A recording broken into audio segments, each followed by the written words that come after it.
pagi anak-anak semua.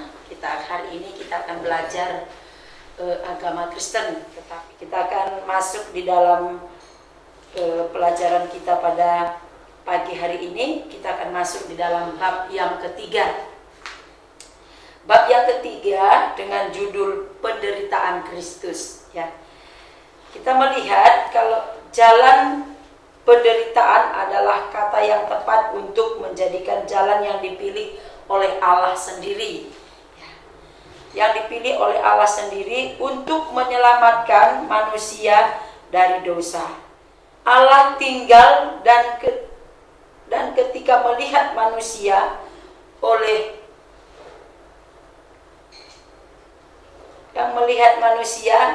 hidup dalam penderitaan, yaitu dalam perhambaan dosa. Itu sebabnya Allah ingin mengasihi manusia, juga termasuk kita semua, anak-anak SMP, Lab School juga dikasihi oleh Tuhan. Tuhan ingin mengampuni segala dosa-dosa kita sehingga Dia mengaruniakan seorang anak yang bernama Yesus Kristus untuk menebus dosa-dosa kita. Nah, di sini penderitaan yang dialami oleh Yesus Kristus antara lain, yang pertama kita bisa lihat penderitaan saat kelahirannya. Ya, itu biasanya kita rayakan waktu Natal ya pada bulan Desember. Nah, di sini dikatakan bahwa penderitaan dalam kelahirannya kita bisa baca di dalam Matius pasal 1 ayat 18 sampai 25 atau Matius pasal 2 ayat 1 sampai 23 dan juga Lukas 2 ayat 1 sampai 20 sebagai ayat dukungannya. Alkitab memberikan kesaksian bahwa kelahirannya disertai dengan beberapa macam penderitaan.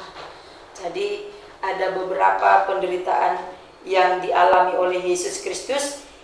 Antara lain, Ia dilahirkan di kandang domba, tempat yang tidak layak dan juga hina.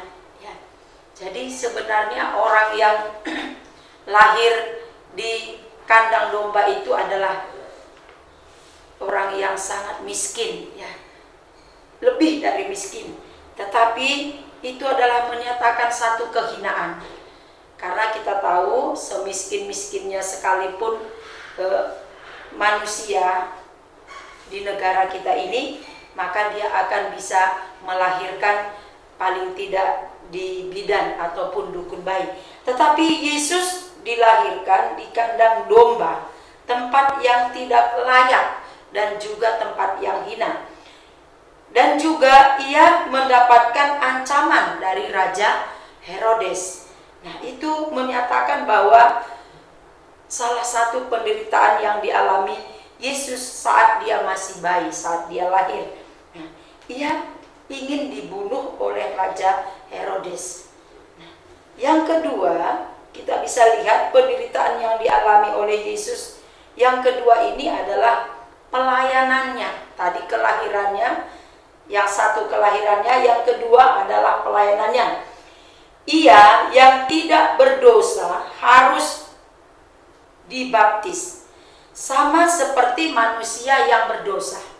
Nah, biasanya yang dibaptis itu adalah orang-orang yang berdosa.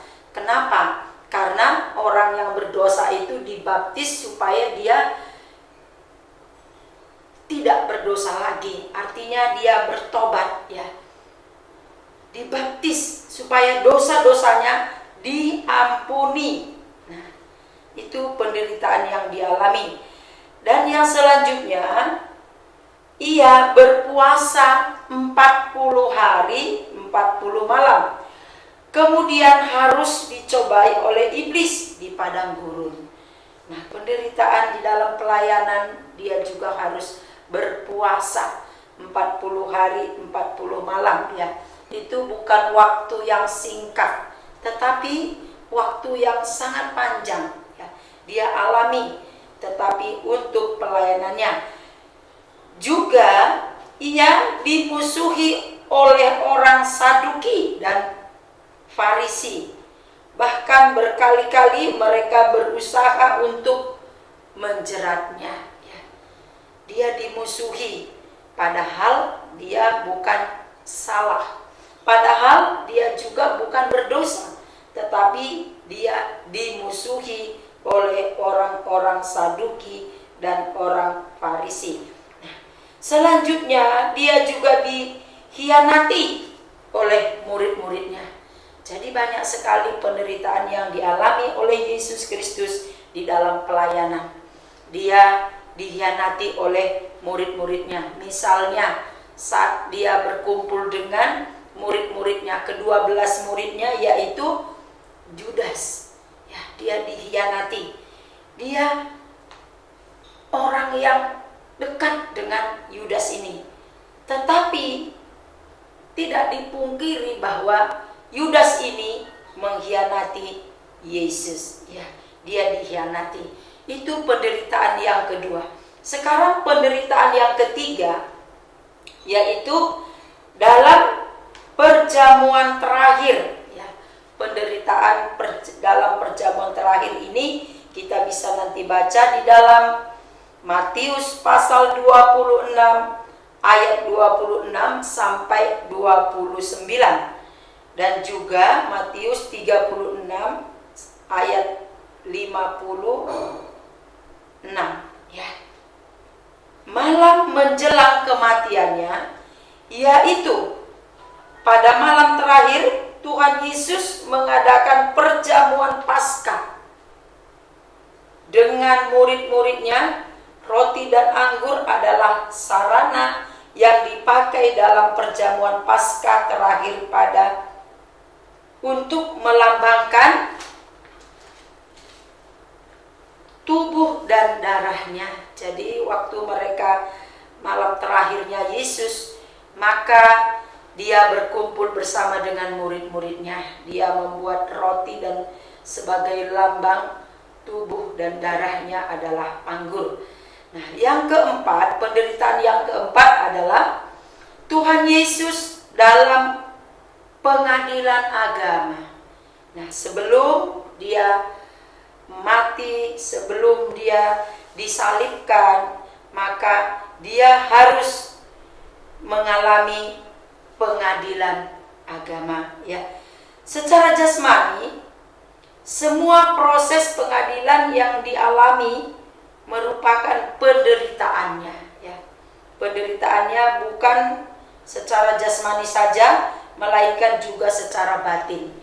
Itu penderitaan bukan saja secara jasmani dihina, tetapi batinnya juga penderitaan secara batin.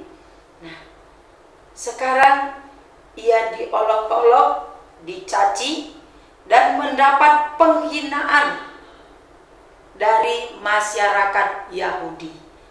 Nah, penderitaan yang keempat ini yaitu penderitaan yang menusuk ataupun masuk ke dalam batinnya sendiri. Nah, yang kelima kita bisa lihat hukuman mati dan penyalipannya. Jadi hukuman yang terakhir, penderitaan yang terakhir dialami oleh Yesus ini adalah hukuman mati dan penyalipannya. Kita bisa nanti baca di dalam Matius 27 ayat 32 sampai 44. Juga bisa dibaca di dalam Lukas pasal 23 ayat 26 sampai 43. Itu adalah tentang penyalipan Yesus. Dia mati di kayu salib untuk menebus semua dosa umat manusia. Nah, di dalam Yohanes pasal 3 ayat yang ke-16 di sana dikatakan bahwa karena begitu besar kasih Allah akan dunia ini, sehingga ia mengaruniakan anaknya yang tunggal, supaya setiap orang yang percaya kepadanya tidak binasa, melainkan beroleh hidup yang kekal. Termasuk kita semua adalah orang-orang yang berdosa. Kalau kita percaya, walaupun kita masih anak-anak remaja, kita percaya, maka dosa kita diampuni, ya. Semua kesalahan kita, perbuatan kita akan diampuni oleh Tuhan. Nah, sedikit berbicara tentang hukuman salib, menjelaskan, ada juga tertulis A di bagian A, Galatia 3 ayat 13, Ulangan 21 ayat 22. Di sana menjelaskan bahwa hukuman salib merupakan suatu kutukan terhadap orang yang disalibkan itu, ya, atas dosa dan kesalahannya. Padahal Yesus tidak melakukan kesalahan, tidak melakukan dosa, tetapi itu dia alami karena kasihnya kepada manusia. Bagian B, hukuman salib menjelaskan yang bagian A tadi, yaitu dalam Galatia. Sekarang kita masuk bagian kedua, Ibrani pasal 2 ayat 9 dan juga 1 Petrus 4 ayat 13. Menjelaskan bahwa penyaliban merupakan kesengsaraan dan penderitaan yang amat hebat bagi yang disalib. Nah, bagian C, coba kita perhatikan di bagian C. Matius pasal 15 ayat 21, juga Lukas pasal 23 ayat 26, dan Ibrani 12 ayat 4. Di situ juga menjelaskan bahwa penyaliban merupakan hal yang sangat memalukan. Jadi orang yang disalib itu adalah orang yang memalukan karena kesalahannya terlalu besar, dosanya terlalu besar. Nah, itu disalibkan. Padahal Yesus tidak lakukan, tetapi dia kerjakan itu untuk menebus dosa-dosa orang-orang yang percaya kepadanya. Nah, juga kita melihat mengapakah Tuhan Yesus harus menanggung kesengsaraan dan penderitaan. Mengapakah Tuhan Yesus menanggung kesengsaraan dan penderitaan? Satu, kalau kita lihat di dalam Kejadian 3 ayat 16, kesengsaraan merupakan bentuk atau bagian dari nasib manusia. Nah, jadi sebenarnya manusia ini yang harus dihukum. Nah, tetapi itu ditanggung oleh Yesus Kristus. Yang kedua, kesengsaraan disebabkan oleh kesalahan dan dosa manusia. Nah, tadi dikatakan mengapa Tuhan Yesus harus menanggungnya, menanggung kesengsaraan dan penderitaan. Yang pertama, karena dosa manusia. Yang kedua, disebabkan kesalahan manusia. Yang ketiga, kita bisa lihat di dalam kitab Yesaya disaksikan adanya seorang tokoh hamba Allah yang menderita, yang bersedia mati bagi bangsanya, menggantikan kesengsaraan atau penderitaan orang lain, ya. Salah satunya Yesus mau menggantikan penderitaan orang lain atau mau menggantikan kesengsaraan orang lain. Itu yang ketiga. Yang keempat, dalam perjanjian baru, ya, dalam perjanjian baru penderitaan dipahami sebagai kehendak Allah yang harus dijalani oleh Kristus. Jadi penderitaan yang dialami ini adalah kehendak Allah yang harus dijalani oleh Yesus Kristus. Itu bisa kita lihat di dalam Yohanes pasal 3 ayat 19 sampai ayat yang ke-21. Nah, jadi di sana dikatakan bahwa kesengsaraan Yesus Kristus adalah kehendak Allah sendiri. Nah, selanjutnya kita juga melihat melalui penderitaan dan kesengsaraannya Ia memberi kelepasan dan kemerdekaan kepada semua orang, ya. Jadi lewat penderitaannya dia memberikan kemerdekaan kepada semua orang, semua manusia, ya, karena dia mengalahkan dosa. Juga dia menghapus kutuk yang seharusnya dialami oleh manusia, tetapi dia sudah hapuskan. Dalam penderitaan dan kematian Tuhan Yesus sebenarnya menunjukkan ketidakmampuan manusia untuk melepaskan diri dari kuasa dosa. Ya. Jadi manusia ini tidak mampu melepaskan dirinya dari dosa. Itu sebabnya manusia memerlukan Yesus Kristus. Manusia memerlukan penebus, yaitu Yesus Kristus.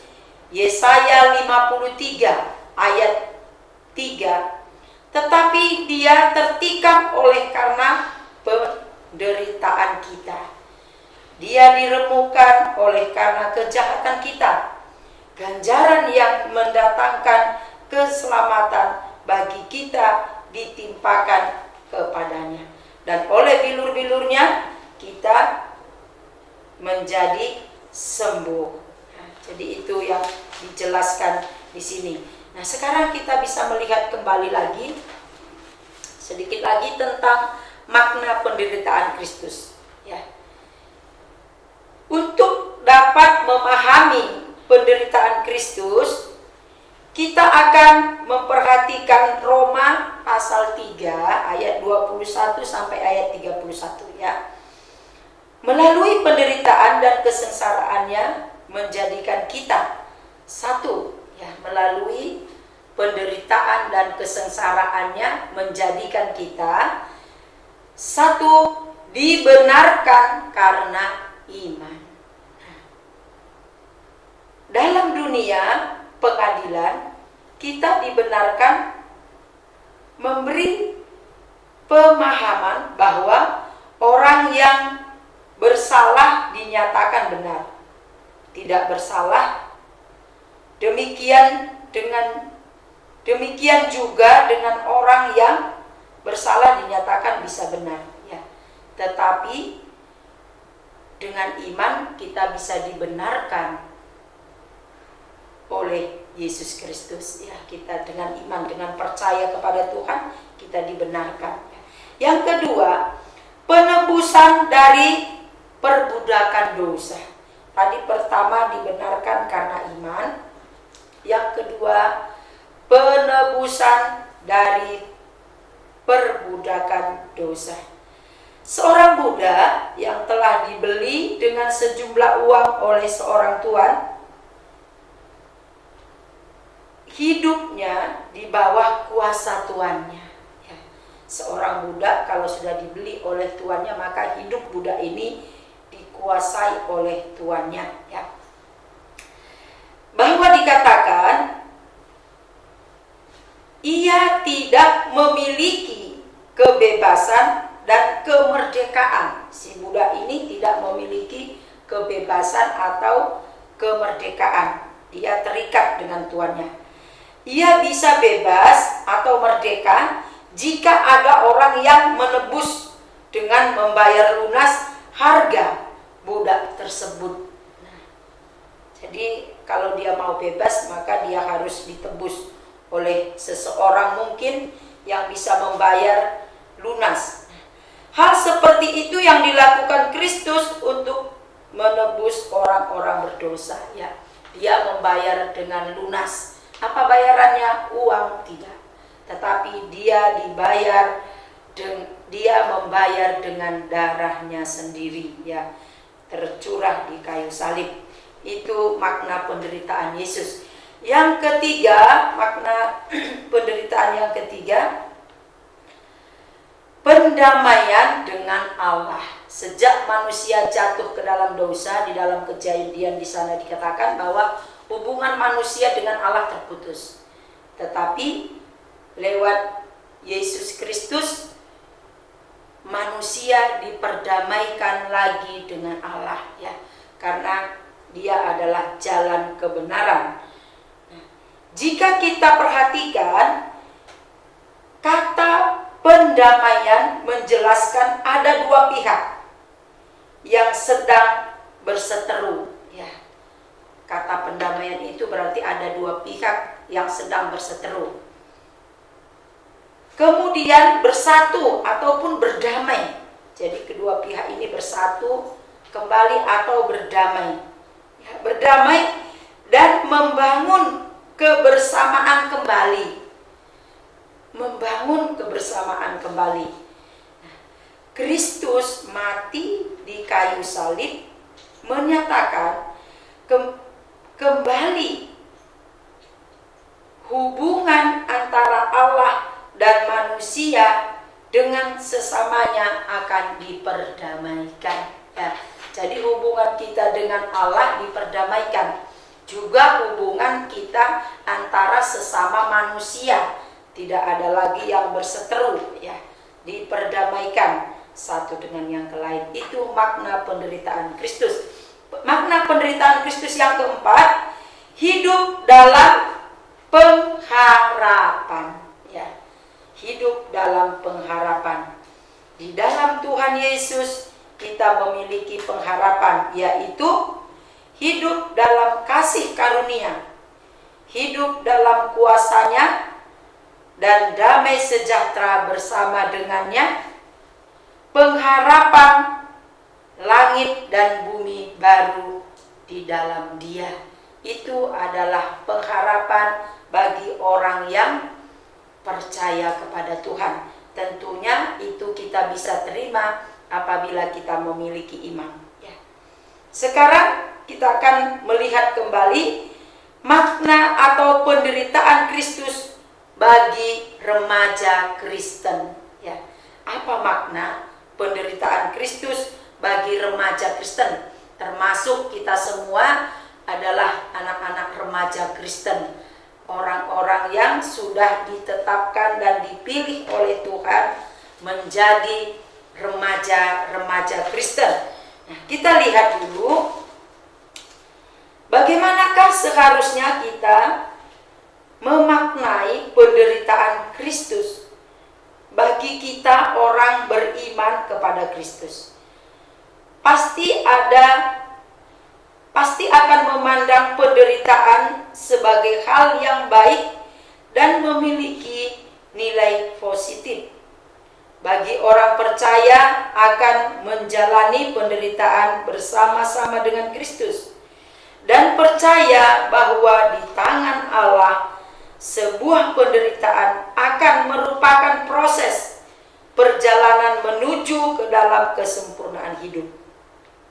Memang iblis menggoda manusia melalui berbagai pencobaan, termasuk penderitaan ataupun permasalahan.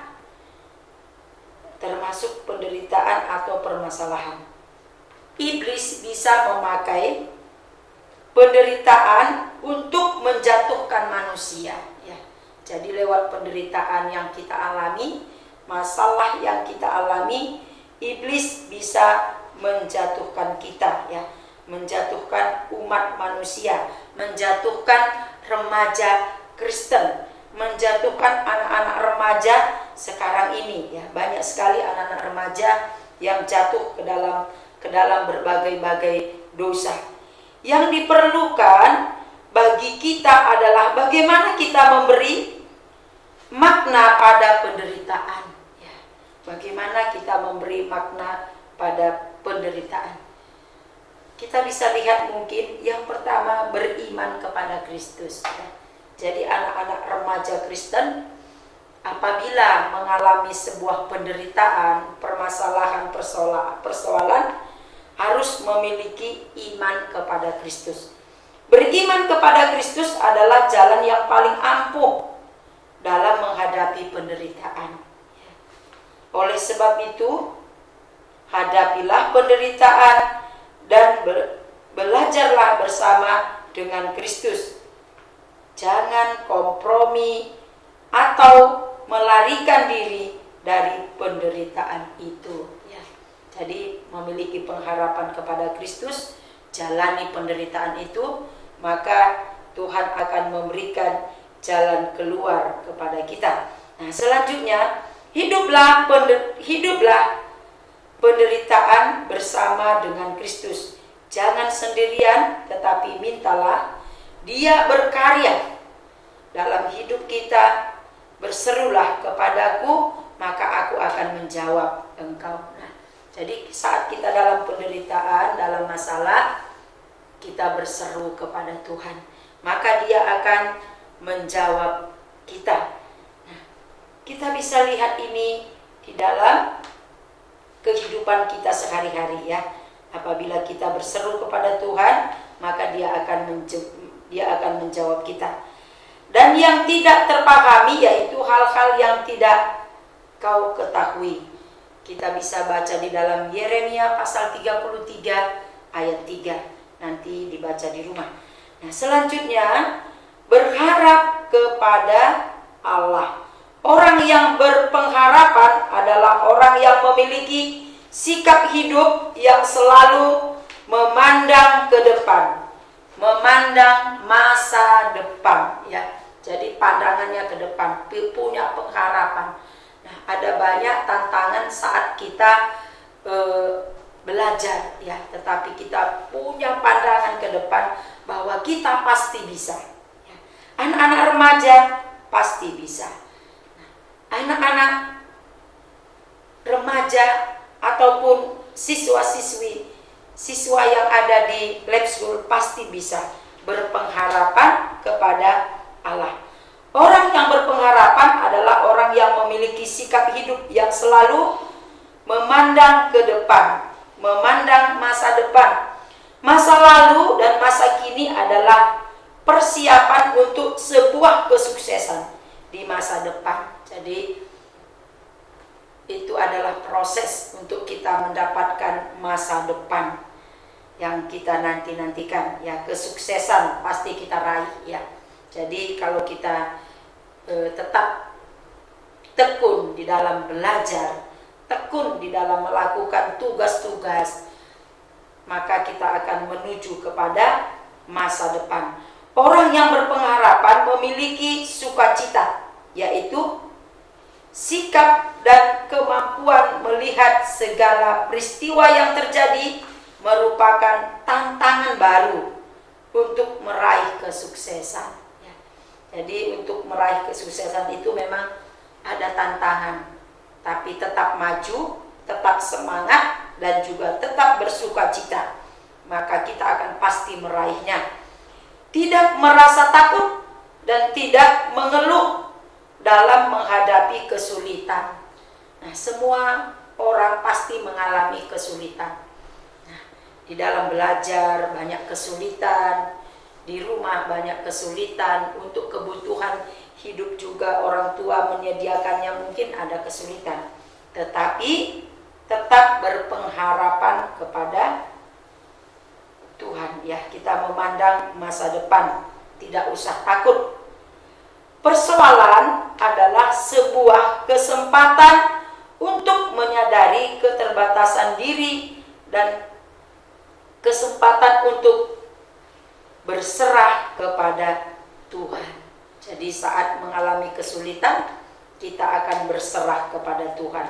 Kesempatan kita berserah kepada Tuhan. Semuanya itu kukatakan kepadamu supaya sukacitaku ada di dalam kamu dan sukacitamu menjadi penuh. Itu adalah Alkitab mengatakan di dalam Yohanes pasal 15 ayat yang ke-11. Nah, yang selanjutnya juga kita melihat bahwa makna penderitaan bagi Kristus, bagi remaja Kristen, yaitu selalu mengucap syukur ya. 1 Tesalonika 5 ayat 18, mengucap syukurlah dalam segala hal, sebab itulah yang dikehendaki Allah di dalam Kristus Yesus bagi kamu. Jadi kita disuruh mengucap syukur selalu ya, dalam segala hal. Berarti dalam susah, dalam senang, Nah, mengucap syukur, yang penting ada usaha ya. Kalau kamu berusaha selalu belajar, walaupun nilaimu jelek, tetap mengucap syukur ya. Karena sudah ada usaha, tetap berusaha dan berusaha. Meskipun dalam hidup ini ada banyak hal yang sulit untuk dimengerti, namun sikap dan teladan bersyukur dalam menghadapi segala perkara adalah cara hidup yang beriman. Jadi tetap mengucap syukur. Ada pengharapan. Selanjutnya, kalahkan penderitaan dan jangan lari dari kesulitan. Artinya mungkin banyak kesulitan waktu sekolah ya. Banyak kesulitan. Tetapi jangan lari. Hadapilah kesulitan itu. Tuhan Yesus tidak melarikan diri dari penderitaan. Waktu dia diadili, waktu dia dihina, waktu dia diolok-olok, waktu dia disalibkan, dia tidak melarikan dari kesulitan itu. Tetapi dia menghadapi dengan mengalahkannya. Bagaimana caranya dia mengalahkannya ya? Dia tetap bersyukur dan dia punya pengharapan. Kita harus meneladani Tuhan Yesus dalam menghadapi penderitaan, yaitu dengan mengalahkannya. Bagaimana caranya? Hal ini kita dapat lakukan, kita lihat, bisa dilihat di dalam Efesus pasal 2 ayat 10. Karena kita ini buatan Allah, diciptakan dalam Kristus Yesus untuk melakukan pekerjaan yang baik.